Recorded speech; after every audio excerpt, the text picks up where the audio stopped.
دقيقة لا يتركون للجريمة مهربا ولا للمجرمين مفرا. هو المشتبه فيها. وقف.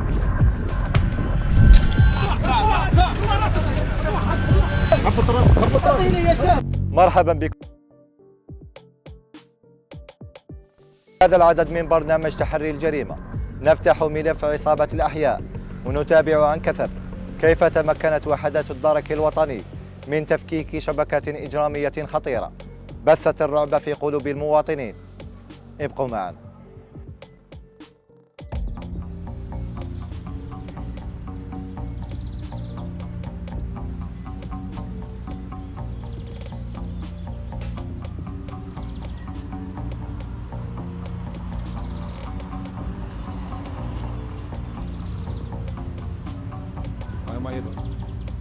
في حدود الساعة 3 زوالا تقدم المسمى الكوكي إلى مقر فرقة الدرك الوطني لتقديم شكوى مفادها تعرضه للتهديد بالقتل من طرف شخص يدعى القرشة.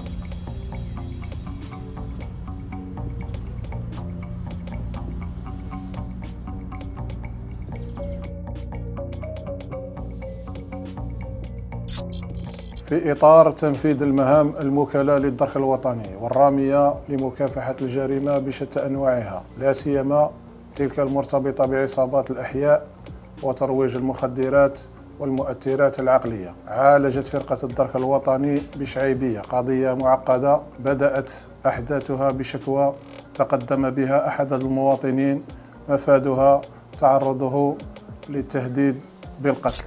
يا شاف، جيت نشكي من واحد راني خايفه بزاف وراه مهددني. صرح المشتكي لقائد الفرقة بأنه سبق له أن قام بطرد المشتكي منه من الحي بعد أن شاهده يقوم ببيع المهلوسات. هذا عنده واحد السمانه لقيته يبيع في الدواء، هو تاع المشاكل.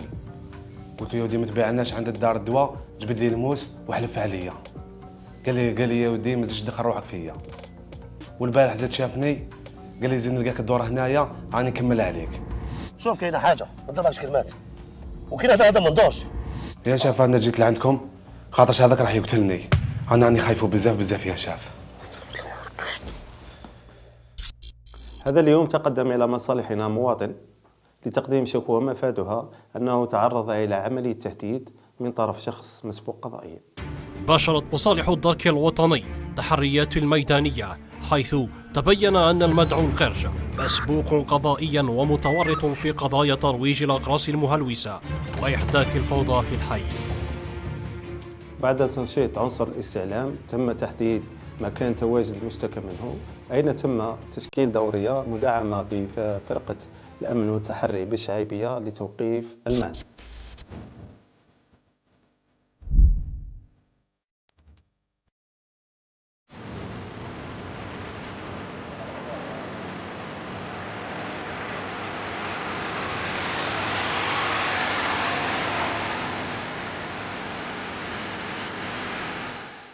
بعد تحديد مكان تواجده تنقل عناصر الدرك الوطني إلى الموقع قصد توقيفه.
هو المستوى فيها.